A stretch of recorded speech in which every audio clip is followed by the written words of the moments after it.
I love a good cannoli, or as I frequently mispronounce, a good cannelloni, which I know is something completely different.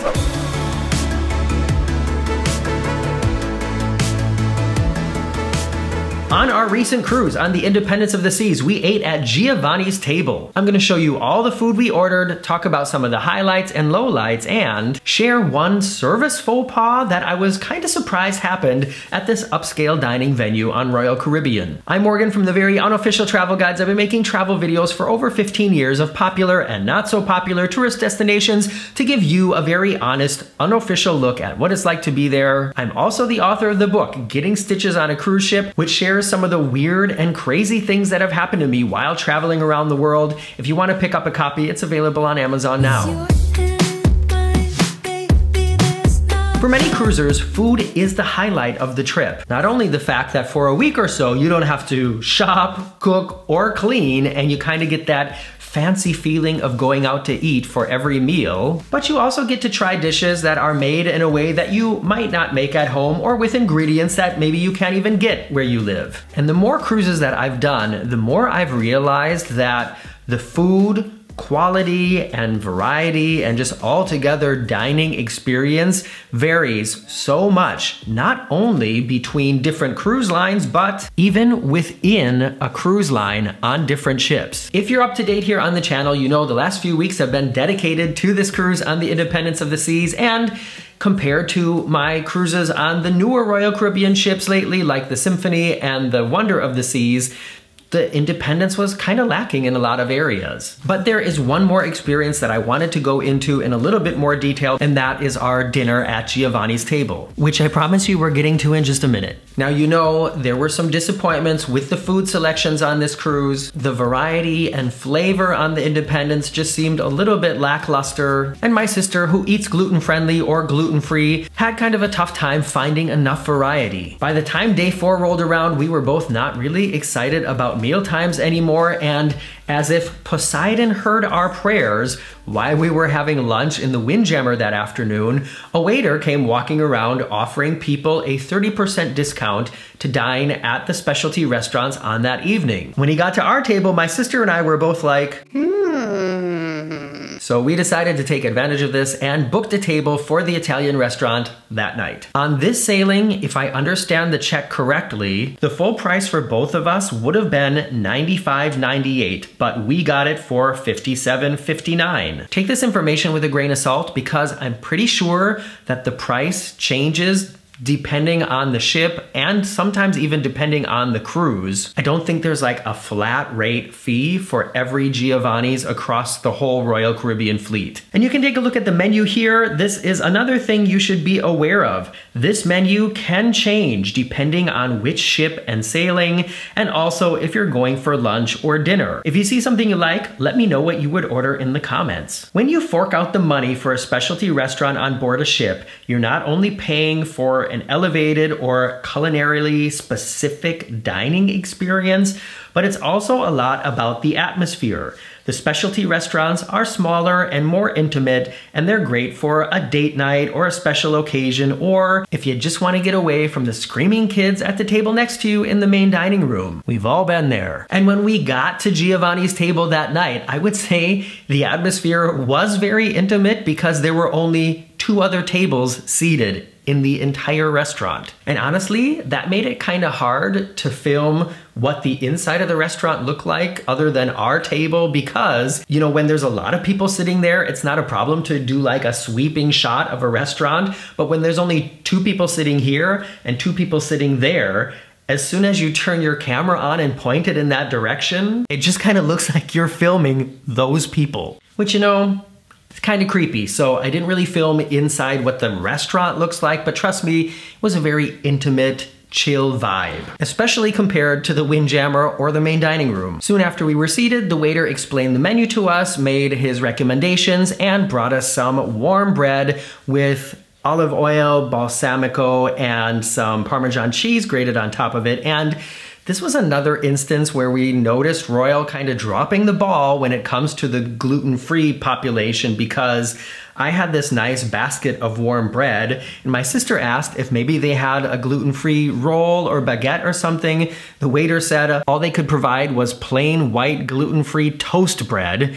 And I mean, come on. I talked about this in the other video that I made on board the ship. The gluten-free diets are not really that new nowadays, and it seems so odd to me that one of these like forerunners in cruise vacations doesn't have a gluten-free bread product other than plain white toast bread. For our appetizer, we split the caprese salad, which was described as a refreshing salad of heirloom tomatoes, creamy truffled burrata, pesto, basil oil, balsamic glaze, and fresh basil. And I would say, yeah, we got what we ordered. It was creamy and tasty. We ate the whole thing, and I probably could have eaten a second one. In fact, did we have a second one? I'll have to ask my sister. For our main dishes, my sister tried the garlicky herb prawns, which were marinated prawns sauteed with garlic, aromatic herbs, and fresh lemon juice, served with creamy mashed potatoes, and the filet mignon, which was an 8 ounce of beef tenderloin served with Barolo wine sauce, creamy mashed potatoes, broccolini, and a classic gremolata. And what do you think? Look tasty? One thing my sister noted was, and this is maybe a minor detail, the menu said broccolini. This was just like basic, plain, steamed broccoli with no seasoning whatsoever. I don't go to steak restaurants a lot, so I don't know. Is this normal that when you order filet mignon that it comes with like steamed vegetables with no seasoning? Is that a thing? I'm genuinely asking. The prawns were very garlicky and very buttery, and I don't like prawns, but they certainly smelled really, really good to me. I ordered the gnocchi gorgonzola, which were handcrafted gnocchi tossed with a creamy gorgonzola sauce, tender spinach, and Parmesan cheese, and that is what I got. This dish was very rich. I think there was a lot of cream added to the sauce, which, hey, you know, mixing cream and cheese and salt, that will make just about anything taste good. I enjoyed it. We enjoyed all of that food, but there was nothing about it that was so special that we thought if we had the opportunity that we would spend the money to eat there again,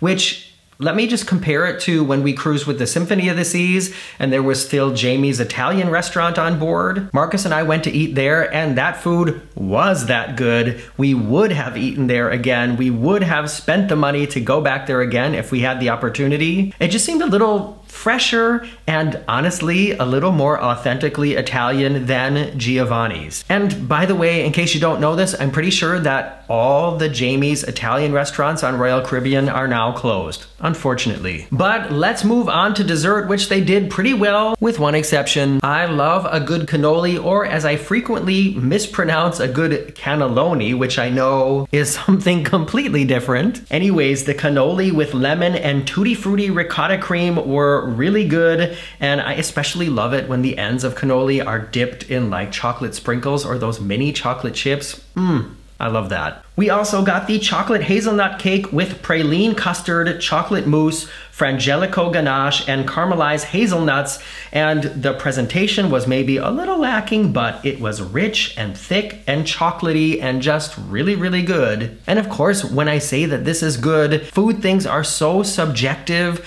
What I think tastes good might not be what you think tastes good. I can't stand mushrooms, but I love cilantro. So, you know, there's a lot of people out there that have a different opinion. My opinions of these food things, it's just my opinion, and it's not like black or white, you know what I mean? And speaking of opinions, we also ordered the tiramisu classico, which was listed as layers of espresso and Kahlua soaked ladyfingers and sweet mascarpone cream, a dusting of cocoa powder, and a chocolate cigar to finish. I'm fortunate enough to live in Europe. I have eaten at many Italian restaurants in Italy, and I'm just gonna say it, even the tiramisu from Olive Garden tastes more authentic than this one did. It was just not my thing, and in fact, I would describe it as like a creamy sort of coffee flavored pudding served tiramisu style. I mean, it wasn't horrible, it didn't taste like tiramisu to me. Altogether, the food was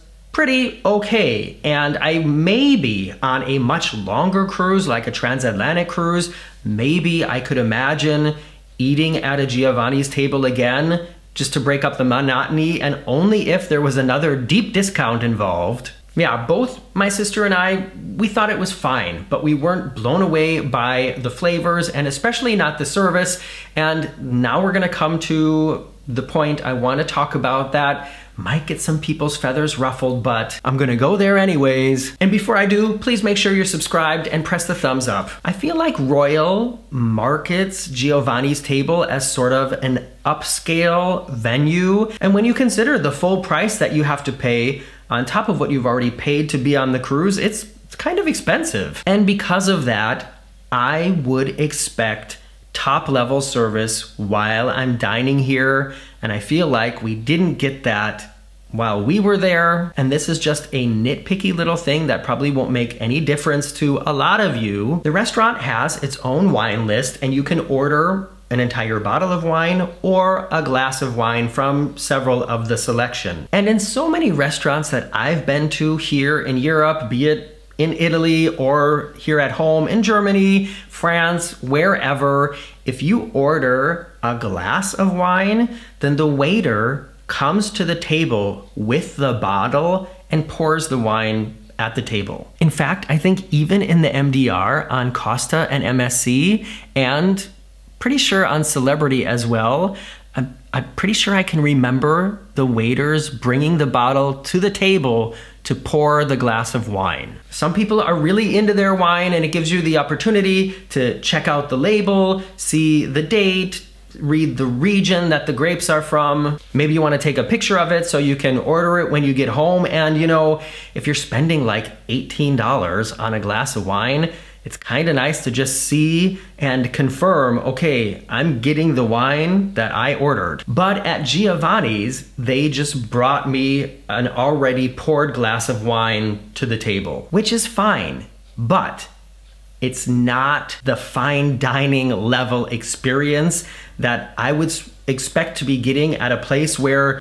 just the food alone for one person is costing around $50. If I went to a restaurant on land where I'm paying that much, I would expect that kind of service. And you know what? Since we're already here, I want to tell you another pet peeve I have. Not something I experienced at Giovanni's, but just something that I think about when I go out to eat. And that's when the waiter touches the top of my glass. I was a server in New York City. I know that especially when it's busy, you're touching money, you're touching the computer, you're touching food, and you rarely have a chance to wash your hands. So if the waiter is bringing me a glass that I'm gonna drink out of and has their hands on the part that, hold on, it's the difference between doing this or doing this.